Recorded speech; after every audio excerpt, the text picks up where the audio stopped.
మన ప్రభు అయిన యేసుక్రీస్తు నామములో యూట్యూబ్ని వీక్షిస్తున్నటువంటి బంధువులకు, స్నేహితులకు, రక్త సంబంధులకు, యూట్యూబ్ను చూస్తున్న ప్రతి ఒక్కరికి కూడా నా ప్రత్యేకమైన వందనాలు. గడిచిన కాలంలో ఈ యొక్క యూట్యూబ్ ద్వారా దేవుని యొక్క సంకల్పము అనే అంశం ద్వారా కొన్ని విషయాలు మనం తెలుసుకున్నాం. అందును బట్టి దేవాది దేవునికి మహిమ కలుగును గాక. తదుపరిగా ఈరోజు దేవుడు మన కొరకు ఏర్పాటు చేసిన అంశం ఏంటంటే, హృదయ రహస్యములు ఎరిగిన దేవుడు వాటిని పరిశోధింపక మానునా. ఇది చాలా శ్రేష్టమైన అంశం అండి. ఎందుకంటే హృదయ రహస్యాలు ఎరిగిన దేవుడు వాటిని ఖచ్చితముగా పరిశోధన చేస్తూ ఉంటాడు. ఎందుకంటే ఆయన హృదయ అంతరంగములు ఎరిగిన వాడు. ప్రియమైన దేవుని బిడ్డలారా, ఈ యొక్క అంశం మనం నేర్చుకుందాం. కీర్తన గ్రంథంలో నుంచి 44వ అధ్యాయము 21వ వచనం. హృదయ రహస్యములు ఎరిగిన దేవుడు ఆ సంగతిని పరిశోధింపక మానునా. ఇక్కడ ఈ యొక్క 44వ అధ్యాయము కోరాహు కుమారులు వ్రాసింది. ఈ యొక్క హృదయ రహస్యాలు ఎరిగిన దేవుడు వాటిని ఖచ్చితముగా పరిశోధన చేస్తాడు. అందుకే ఆ క్వశ్చన్ మార్క్ ఉంది కీర్తన గ్రంథం 44వ అధ్యాయం 21వ వచనంలో. ఎందుకంటే హృదయ రహస్యములు ఎరిగిన దేవుడు ఆ యొక్క హృదయాన్ని ఖచ్చితంగా పరిశోధన చేస్తాడు. అందులో ఆలోచన చేయటానికి కూడా ఎటువంటి ఆస్కారం లేదు. ప్రియమైన దేవుని బిడ్డలారా, కాబట్టి ఈ యొక్క అంశం చాలా శ్రేష్టమైంది. ఎందుకంటే హృదయ రహస్యములు ఎరిగిన మన దేవుడు వాటిని ఖచ్చితంగా పరిశోధన చేస్తాడు. ఎందుకంటే మన ఆలోచన, మన తలంపులు, మన ఉద్దేశాలు, మన యొక్క మాట, మనకు చూపు, మనకు నడవడిక ప్రతిదీ కూడా దేవుడు పరిశోధన చేస్తూ ఉంటాం. ఒక సైంటిస్ట్ కనుక తన దగ్గర ఉన్నటువంటి పరికరాలతో శ్వాసక్రియములు కానీ వాటి దగ్గర ఏ విధంగా అయితే పరిశోధన చేస్తారో దేవుడు కూడా ప్రతి ఒక్క మనుషుడిని పరిశోధన చేస్తూ ఉంటారు. ప్రియమైన దేవుని బిడ్డలారా, అలాగే ఈ యొక్క అంశంలో దేవుని యొక్క గ్రంథం నుంచి కొందరిని దేవుడు హృదయ రహస్యాలు ఎరిగిన దేవుడు కనుక కొందరిని పరిశోధించాడు. వాటిలో కొన్ని విషయాలు మనం ధ్యానం చేద్దాం. మొదటగా మత్తయి సువార్తలోని ఈ యొక్క అధ్యాయంలో ఒక యవనుడు వచ్చి దేవుని దగ్గరికి వచ్చి, బోధకుడా, నేను నిత్య జీవము సంపాదించుకోవటానికి ఏ విధంగా నేను చెయ్యాలి అని ప్రభువారు అన్నప్పుడు, నీతిమంతుడు ఒకడు లేడు అని చెప్పి, ఒకడే ఉన్నాడని చెప్పి, తర్వాత ప్రభువారు అంటారు, వ్యభిచారం చేయవద్దు, దొంగలించవద్దు, అబద్ధం ఆడవద్దు, నీ దీర్ఘాయుష్మంతుడు నీ తల్లిని తండ్రిని సన్మానించుము.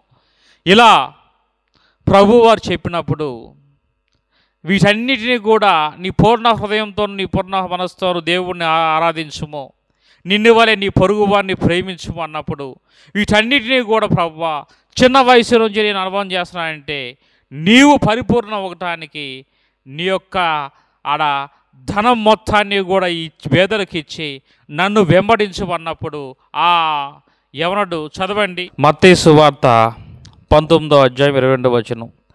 అయితే ఆ యవనుడు మిగులు ఆస్తి గలవాడు గనుక ఆ మాట విని వ్యసనపడుచు వెళ్ళిపోయాను. చూసారా ప్రియమైన దేవుని బిడ్డలారా, ఆ యవనుడేమో దేవుని యొక్క నిత్య రాజ్యాన్ని చేరుకోవాలి, దేవుని యొక్క రాజ్యానికి వెళ్ళాలంటే బోధకుడా నేనేం చేయాలన్నప్పుడు ప్రభువారు ఆ యొక్క దేవుని యొక్క ఆజ్ఞలు గైకొనాలయ్యా, నువ్వు పరిపూర్ణమైనట్టు నీ యొక్క ఆస్తి మొత్తాన్ని పేదలకు ఇచ్చి నన్ను వెంబడించన్నప్పుడు అక్కడ అతను మిగిలి ఆస్తి గల్లవాడు కనుక ఏం చేశాడంటే వ్యసన పడిపోయి దేవుని యొక్క అక్కడి నుంచి వెళ్ళిపోయాడు. కాబట్టి ఆ యొక్క ధనవంతుడు అన్నీ చేస్తున్నాడు, దేవుని యొక్క మందిరానికి వెళ్తున్నాడు, ఆజ్ఞలు గైకుంటున్నాడు, అదేవిధంగా నిన్ను వల్ల నీ పొరుగువారిని ప్రేమిస్తున్నాడులే, కానీ అతని యొక్క మనస్సు హృదయం అనేది ధనం మీద ఉంది. కాబట్టి ఇక్కడ ప్రభువు వారిది చెప్తున్నాడు. అందుకే అంటున్నాడు, ధనవంతుడు పరలోక రాజ్యంలో ప్రవేశించుట కంటే సూది బెద్దములో ఒంటెం చోట నయమని దేవుని యొక్క వాక్యం చెప్తుంది. కాబట్టి ప్రియమైన దేవుని బిడ్డలారా, హృదయ రహస్యాలు పరిశోధించి దేవుడు పరిశోధన చేస్తూ ఉంటాడు. ఖచ్చితంగా మన యొక్క ఆత్మ సంబంధమైన జీవితంలో మనం జీవిస్తున్నామా? మన హృదయంలో మన యొక్క తలంపులు అనేవి దేవుని యొక్క వాక్యంతో నింపబడి ఉన్నాయా? మనం వేటి గురించి ఆలోచన చేస్తున్నాం? మన యొక్క ఆలోచన విధానం ఏ విధంగా మనది? మన యొక్క హృదయంలో ఈ యొక్క భూ సంబంధమైన వాటి మీద నువ్వు మనసు పెడుతున్నావని దేవుడు ఖచ్చితంగా పరిశోధన చేస్తాడు.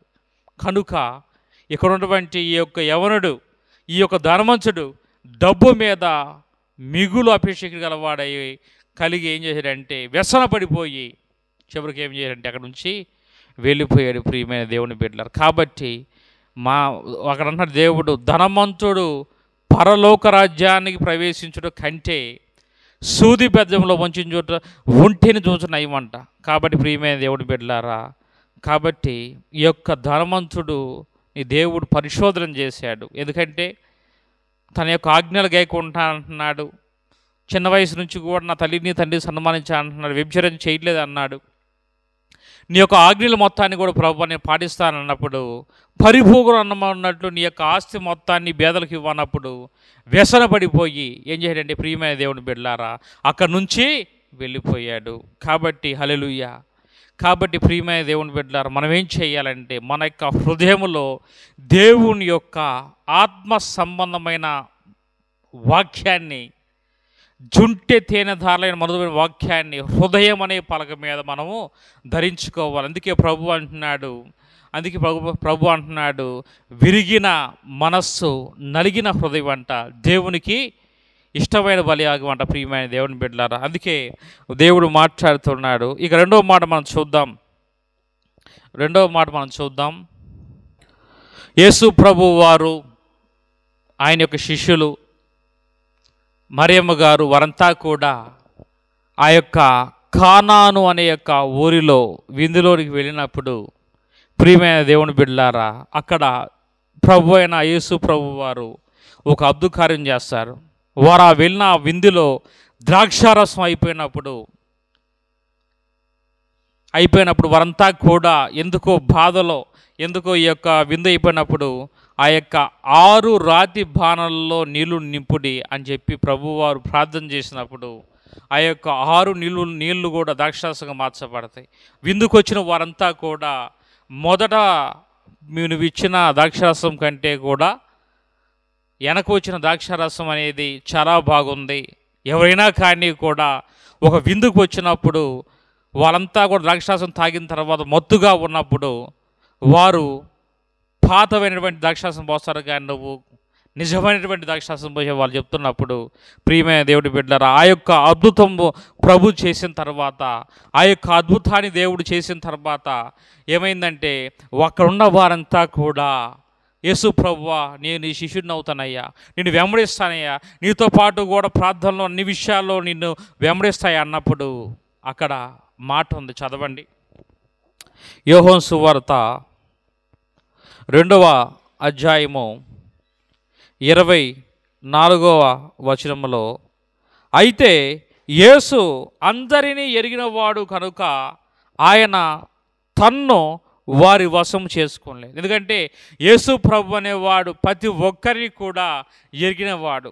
ఇతను మంచివాడా చెడ్డవాడా, ఈ మనుషుడు వేడితో ఆలోచన చేస్తున్నాడు, ఇతను దేవుని ఆత్మ సంబంధ శరీర సంబంధాన్ని ప్రతి ఒక్కరికి కూడా ఆయన ఎరిగినవాడు. ప్రియమైన దేవుని బిడ్డలు, అందుకే ఎవరిని కూడా ఆయన వశం చేసుకోలేదు. ఇంకా చూస్తే మనం ఆయన మనుషుల యొక్క అంతర్యమును ఎరిగినవాడు. చూసారా, ఈ యొక్క యోహాను సువార్త 2వ అధ్యాయము ఈ యొక్క 24వ వచనంలో ఆయన మనుషుడు యొక్క అంతరం ఎరిగిన వాడు గనక వారంతా కూడా ప్రభువా, నేను నమ్ముకుంటాను ప్రభువా, నీ శిష్యుడిని అవుతాను ప్రభువా, నీతో సహవాసం చేస్తాను ప్రభువా, నిన్ను వెంబడిస్తాను ప్రభువా అన్నప్పుడు ఆయన ఎవరిని కూడా వారు వశం చేసుకుండా వాడు. ఎందుకంటే దేవుడు మనుషుని యొక్క అంతరంగములు హృదయాంతరంగాలు ఎరిగివాడు కనుక ప్రియమైన దేవుని బిడ్డలారా, ఆ, దేవుని బిడ్డలారా, అందుకే వారు ఏం చేశారంటే దేవుని యొక్క ఆలోచన విధంలో మనం ఉన్నామా లేదా ఆత్మ పరిశోధన చేసుకోవాలి. అందుకే ఎవరిని కూడా దేవుడు ప్రభువారు ఆ కానాను విందులో ఎవరిని కూడా దగ్గర రాలేదు. ఎందుకంటే వారి యొక్క హృదయమునైనా ఎరిగినవాడు. హల్లెలూయా. దేవుని యొక్క నామం మనం మహిమకరము గాక. హృదయ రహస్యములు ఎరిగిన దేవుడు వాటిని ఖచ్చితంగా పరిశోధన చేస్తాడు. మన యొక్క హృదయాన్ని ఆయన పరిశోధన చేస్తాడు. మన యొక్క భక్తిని ఆయన పరిశోధన చేస్తాడు. మన యొక్క ఆత్మ సంబంధమైన క్రియలను ఆయన పరిశోధన చేస్తాడు. ప్రియమైన దేవుని బిడ్డలారు, కాబట్టి అక్కడ ఎవరిని కూడా ఆ కానాను విందులో ఎవరిని కూడా ఆ యొక్క గలిలయలోని కానాను అనే ఊరిలో జరిగిన ఆ యొక్క విందుకు వెళ్ళినప్పుడు అక్కడ ఉన్న వారు ఎవరిని కూడా ఆయన తన వశమును చేసుకోలేదు. ఎందుకంటే ఆయన హృదయ రహస్యములు ఎరిగిన దేవుడు. హల్లెలూయా. దేవుని యొక్క నామాన్ని మహిమ కలుగును గాక. ఇంకా ఎవరిని దేవుడు హృదయాన్ని పరిశోధించాడంటే బైబిల్ గ్రంథంలో ఇంకా ఎవరిని దేవుడు హృదయాంతరంగా పరిచరించాడంటే ప్రియమైన దేవుని బిడ్డలారా, సౌలు అమాలేకుల యొక్క మొత్తాన్ని, వాటి యొక్క మేకల్ని, గొర్రెలని, సైన్యంలో ప్రతి ఒక్కరిని అందరినీ హతమార్చమంటే ఈ యొక్క సౌలు ఏం చేశాడంటే అమాలేకీయుల్లో ఉన్నటువంటి వారిలో క్రొవ్విన మేకల్ని, క్రొవ్విన గొర్రెలను తీసుకొచ్చి దేవుని యొక్క ఆజ్ఞకి అతిక్రమించినప్పుడు తత్వర్థంగా ప్రభువారు ఏమనుకుంటారంటే ఇశ్రాయేలు మీద రాజుని సౌలుని తీసేసి యెషయి కుమారుల్లో ఒకరిని నేను ఏర్పాటు చేసుకున్నానని చెప్పేసి నువ్వు వెళ్ళి యెరూషలేముకు వెళ్ళి ఆ వ్యక్తిని నువ్వు అభిషేకించుము అని అన్నప్పుడు అక్కడ ఒక మాట చదవండి. సమూయేలు రాసిన 16వ అధ్యాయం 7వ వచనం. ఇక్కడ దేవుడు సౌలు తన దేవుని యొక్క చిత్తానుసారముగా ప్రవర్తించకుండా, దేవుని యొక్క ఆజ్ఞానుసారంగా ప్రవర్తించకుండా ఎప్పుడైతే ఆ యొక్క అమాలేకీల మొత్తాన్ని, జనాంగాన్ని, అక్కడ ఉన్నటువంటి జంతువులు మొత్తాన్ని చంపేయమంటారు, వాటిలో క్రొవ్విన వాటిని ఎప్పుడైతే తెచ్చుకుంటాడో, దేవుని యొక్క ఆజ్ఞను ఎప్పుడైతే దుఃఖిస్తాడో అక్కడ దేవుడు ఏం చేస్తాడు, యెషయి కుమారులో ఒకరిని ఏర్పాటు చేసుకున్నానని సమూయేలు నువ్వు వెళ్ళి యెషయి ఇంటికి వెళ్ళి అక్కడ ఒకరిని నేను అభిషేకించి అన్నప్పుడు అక్కడ చూస్తే ఆ యొక్క సమూయేలు రాసిన మొదటి పత్రిక 16వ అధ్యాయం 7వ వచనంలో అయితే యెహోవా ఇలాగు సెలవిచ్చెను, అతని రూపము అతని ఎత్తు లక్ష్య పెట్టకము, మనుషులు లక్ష్య పెట్టు వాటిని యెహోవా లక్ష్య పెట్టాడు. చూడండి, ఇక మొదటి సమూయేలు గ్రంథం 16వ అధ్యాయం 7వ వచనంలో ఇక్కడ ఎలియాబును చూసి సమూయేలు అంటున్నాడు, చదవండి వెళ్ళి, అయితే యెహోవా ఇలాగు సెలవిచ్చెను, అతని రూపమును అతని ఎత్తును లక్ష్య పెట్టకమును, మనుషులు లక్ష్య పెట్టు వాటిని యెహోవా లక్ష్య పెట్టడు. నేను అతన్ని త్రోసివేసి ఉన్నాను, మనుషులు పై రూపం లక్ష్య పెట్టును కానీ యెహోవా హృదయము లక్ష్య పెట్టును.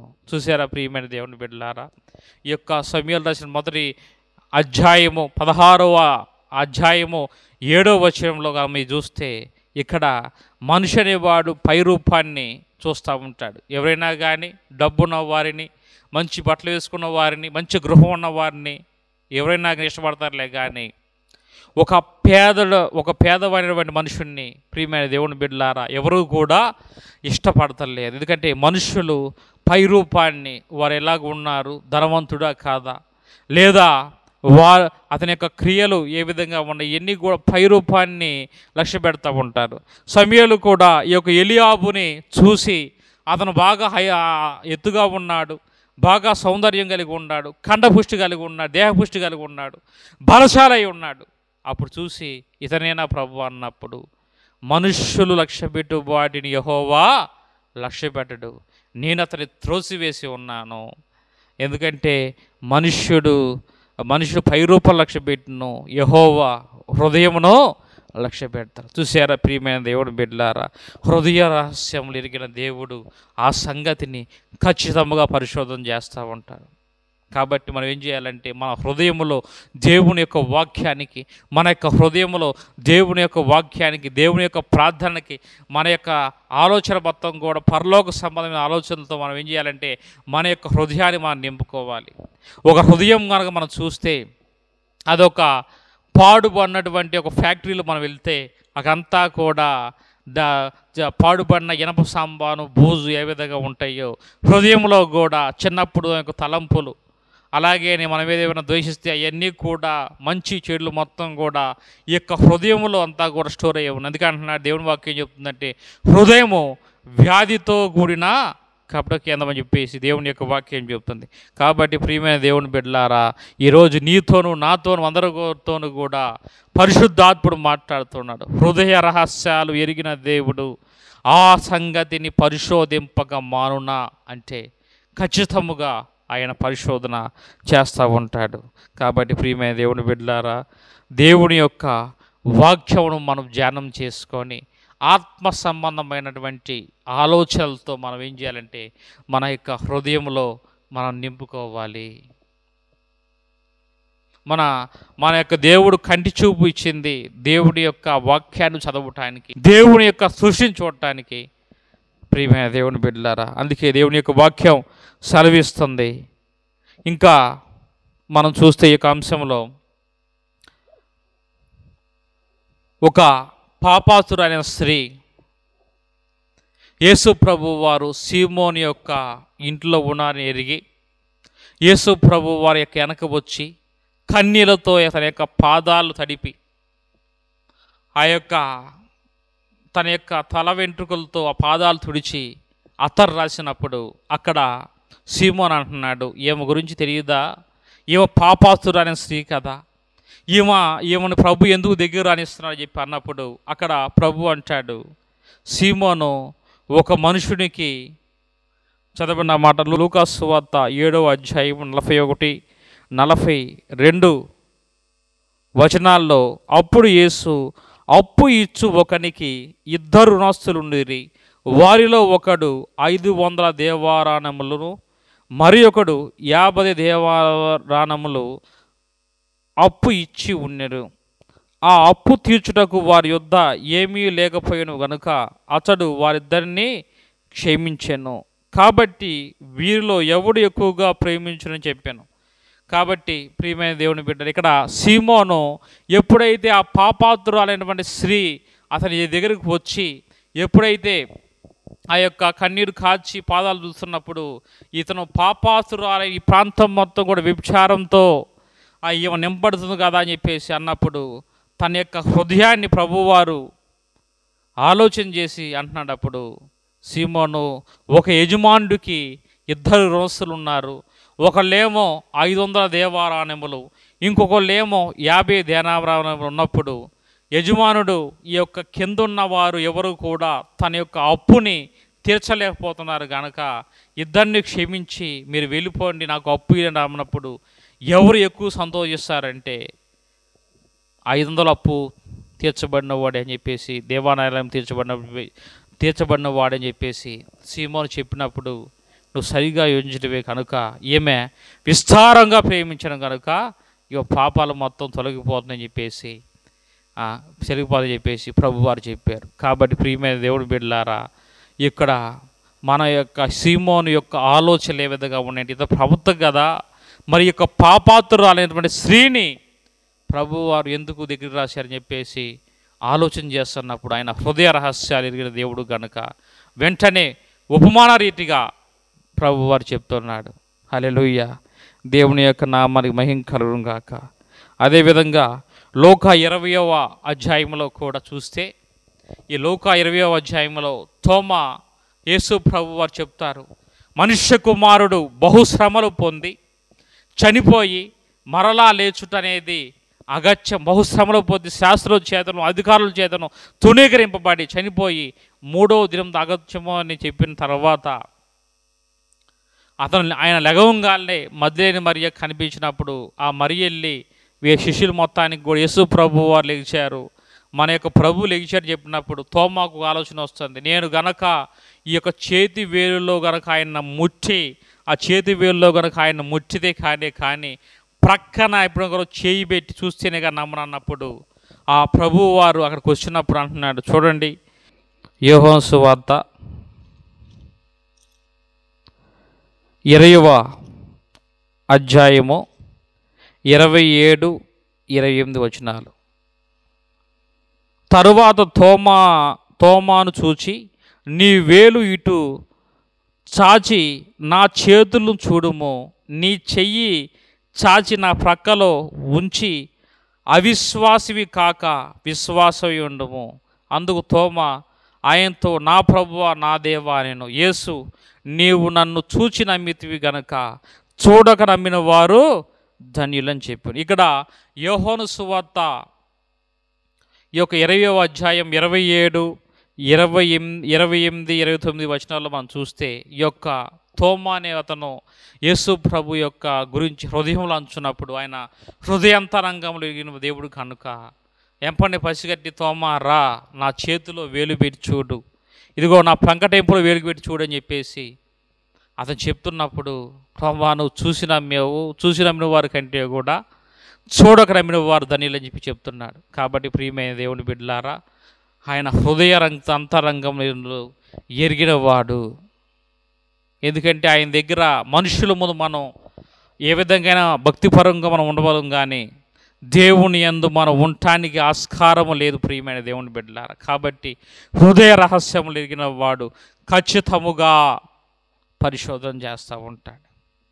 గెచ్చమైన తోటలో కూడా పేతురు ఆ యొక్క యేసు ప్రభువా దగ్గరికి బట్లు వచ్చినప్పుడు పట్టుకోవడానికి, ప్రభువా నేను నీ కోసం చనిపోతాను ప్రభువా, సిలువ మోస్తాను ప్రభువా, అవసరమైతే ప్రాణత్యాగానికి కూడా వెనకాను ప్రభువా అన్నప్పుడు ప్రభువారు చెప్తాడు, రేపు నువ్వు కోడి కూయక మునుపు ముమ్మారు నువ్వు ఆపుదమాడుతావు పేతురు అన్నప్పుడు, లేదు ప్రభువా అన్న తర్వాత ఆయన ముమ్మారు కోడి మునిపి అవద్దబడినప్పుడు తను చేసిన పాపం నిమిత్తం తిరిగి ఏడుస్తూ ఉంటారు. ఎందుకంటే ఆయన హృదయ రహస్యం ఎరిగిన వాడు కనుక, మన యొక్క హృదయ యొక్క ఆలోచనలు ఎరిగిన వాడు కనుక అక్కడ దేవుడు ఆ యొక్క పేతురు గురించి కూడా చెప్తాడు. కాబట్టి ప్రియమైన దేవుడి బిడ్డలారా, మన యొక్క హృదయము దేవుని యొక్క వాక్యానుసారంగా ఉందా? మన యొక్క హృదయము ఆత్మ సంబంధమైనటువంటి వాటిని పొందుకోవటానికి ఆత్మ ఫలాలుతో మనం నింపబడి ఉంది. సాత్వికము, ఆశా నిగ్రహము, మంచితనం, విశ్వాసము, దయాలత్వము, ఆశా నిగ్రహము, దీర్ఘశాంతము, ఇవన్నీ కూడా ఆత్మఫలాలతో మన యొక్క హృదయం నింబడి ఉందా? లేదా ఈ యొక్క లోక సంబంధమైనటువంటి ఆలోచనలు, గృహము, ఇల్లు, కుటుంబము, వీటి గురించే నువ్వు ఆలోచిస్తున్నావా? దేవుడు ఆత్మ పరిశోధన చేసుకోమంటున్నాడు. ఎందుకంటే ఆయన హృదయమును ఖచ్చితంగా పరిశోధన చేస్తాడు కనుక మన యొక్క హృదయాన్ని దేవుడు ఇవ్వాలి. ఎందుకంటే ఆయన వెండి బంగారం నచ్చట్లేదు కనుక విరిగిన మనస్సు, నలిగిన హృదయాన్ని ఆయన అడుగుతున్నాడు కనుక ఖచ్చితంగా మనం మన యొక్క హృదయాన్ని దేవునికి ఇచ్చి మన యొక్క హృదయంలో దేవుని యొక్క ఆత్మ సంబంధమైన వాటిని పెంచుకుందాం, ఆత్మ ఫలాలు ఉంచుకుందాం, అలాగే దేవుని యొక్క వాక్యాన్ని ఉంచుకుందాం. మన యొక్క హృదయంలో పరలోక రాజ్య సంబంధమైన ఆజ్ఞలు ఉంచుకుందాం, దేవుని యొక్క నీతిని ఉంచుకుందాం, దేవుని యొక్క వాక్యాన్ని ఉంచుకుందాం, దేవుని యొక్క క్రియలు ఉంచుకుందాం. కాబట్టి ప్రియమైన దేవుని బిడ్డలారా, మీరంతా కూడా యూట్యూబ్ వీక్షిస్తున్న మీ అంతా కూడా మన యొక్క హృదయ రహస్యాలు ఎరిగిన దేవుడు వాటిని ఖచ్చితంగా పరిశోధిస్తాడు కనుక మన హృదయాన్ని దేవునికి ఇద్దాం. విత్తబడిన ఈ వాక్యాన్ని దేవుడు నీరు కట్టి మీ యొక్క హృదయంలో ఫలబద్ధంగా మార్చునుగాక. కళ్ళు మూసుకొని ప్రార్థన చేసుకుందాం. పరిశుద్ధుడా, జీవంగా తండ్రి నీకు స్తోత్రం ప్రభువా, నీ ఘనమైన నామానికి వేలాది కోట్లాది స్తుతులు స్తోత్రాలనయ్యా. ఈ యొక్క రోజు నా ప్రభువా రెండో వర్తమానంగా హృదయ రహస్యములు ఎదిగిన దేవుడు వాటిని పరిశోధింపక మానని అంశంలో మాట్లాడాం ప్రభువా. ఈ వాక్యాన్ని మీరు దీవించండి, నీరు గట్టి ఫలబద్ధంగా మార్చండి. యూట్యూబ్లో ఎవరైతే నా ప్రభు ఈ వాక్యాన్ని చూస్తున్నారో వారి కుటుంబానికి ఆదరణ, మేలు దయచేయండి ప్రభువా. అదేవిధంగా నా ప్రభు అనేకుల యొక్క వీడియోను చూస్తానికి నా ప్రభువా మీరు ఆస్కారం దయచేయండి. ఇంతవరకు కూడా నా ప్రభువా ఈ వాక్యంలో ఆది నుంచి అంతవరకు అనిపించడానికి మొదలు స్తోత్రాలు ప్రభువా. అలాగే యూట్యూబ్ ఛానల్ సబ్స్క్రైబ్ చేసి వారి గురించి ప్రార్థన చేస్తున్నాం. యూట్యూబ్లో ఈ యొక్క దేవుని యొక్క వర్తమానాన్ని నా ప్రభువా వింటున్న వారి గురించి ప్రార్థన చేస్తున్నాం. వారి కుటుంబానికి శాంతి, సమాధానం, నెమ్మది ఇచ్చేయమని. నీ చిత్తం అయితే రాక ఆలస్యం అయితే ప్రభు మేము నా ప్రభు మరి యొక్క వీడియో చేసి కృప మాకు దయచేయమని నజరేయుడైన యేసు నామమున అడుగుతున్నాను తండ్రి.